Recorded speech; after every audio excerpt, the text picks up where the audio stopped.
Hello folks, this is Steve, and today this is going to be a slightly educational video because a friend of mine asked me, how do you determine if Pokemon cards are fakes?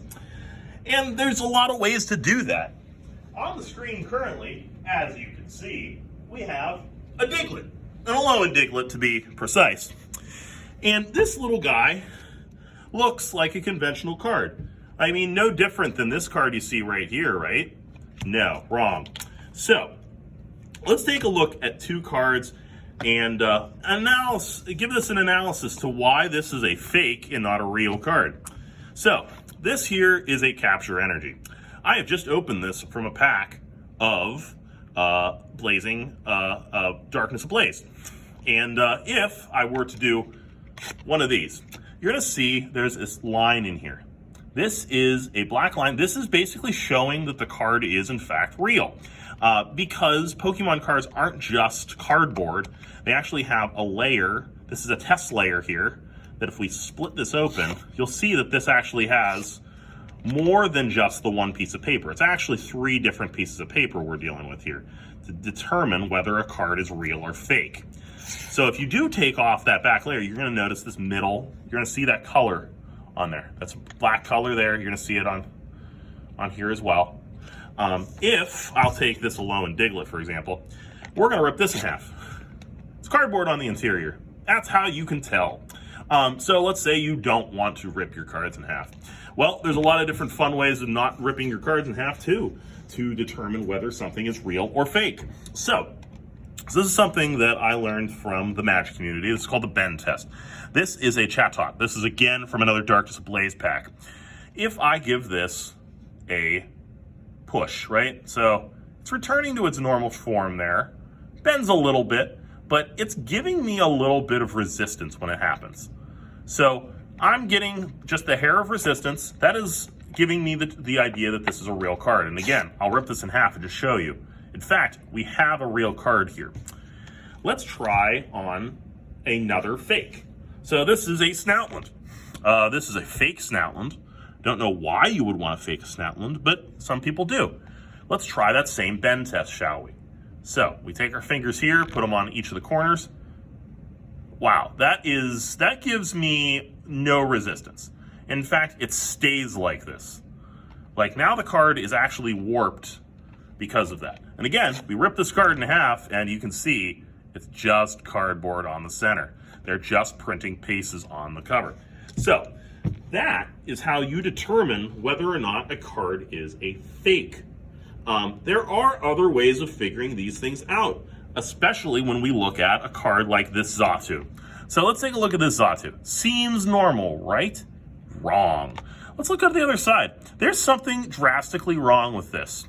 The coloring is wrong. This is a normal Pokemon card. Look at how much more detailed this card is in comparison. The swirls on this are actually legitimate, and this one, the swirls are kind of all over the place. You're also looking at a very different blue in the two cards. So you can definitely tell that this is a fake. Another thing to take into consideration is the fact of pixelization, because this feels like a real card. But again, we have a fake. This is the wrong blue.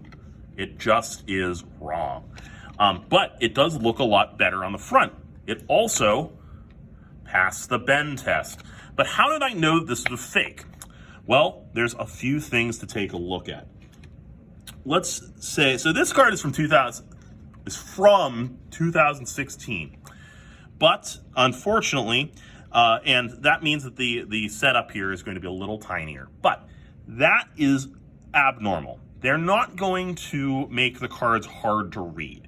So again, let's take a look at this card. We rip it in half, and again, this was a better fake. But you can tell that there's no layer in there. This is just a white cardboard that they printed the card on here. Because again, if I take this draw lock and rip it in half, again, we have that marker telling us that we're dealing with a real card here. So that is just a quick idea of how you can determine a fake in Pokemon. All right, let's do something fun though. Let's open up some Rebel Clash triple packs here. These are always fun to open. They always give you a promo card. They always give you a code, which again, as we've talked about, they're worth something.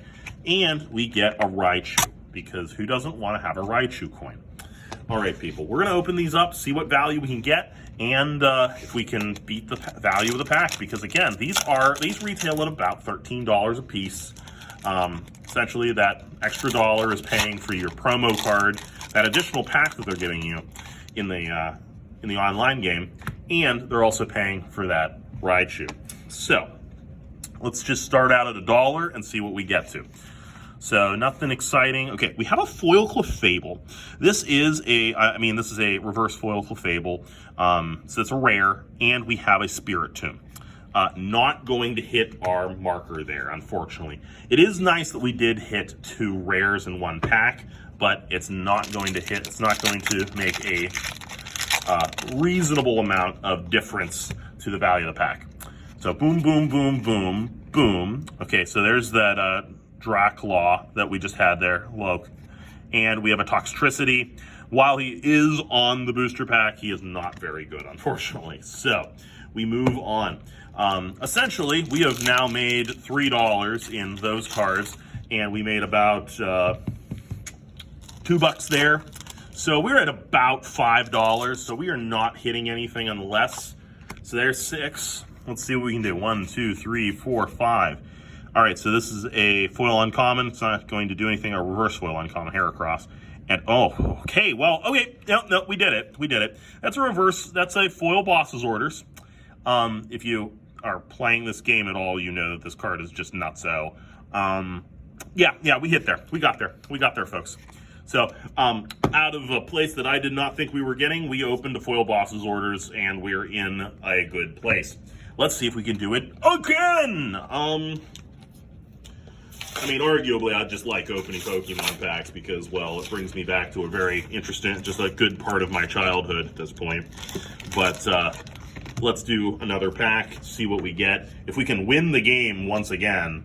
Remember, we are at $1 on that, plus, we have coins, but again, they're not going to buy us anything at the end of the day, so let's see what we can get. So we're at $1 out of our 13. Let's see if we can do it again.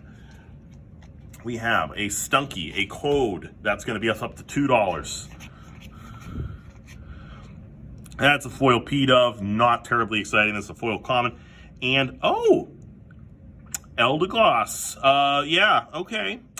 We'll have to take a look at the value on that one. I don't think this is one of the terribly expensive Vs, but we hit a V card, so that's really, really good.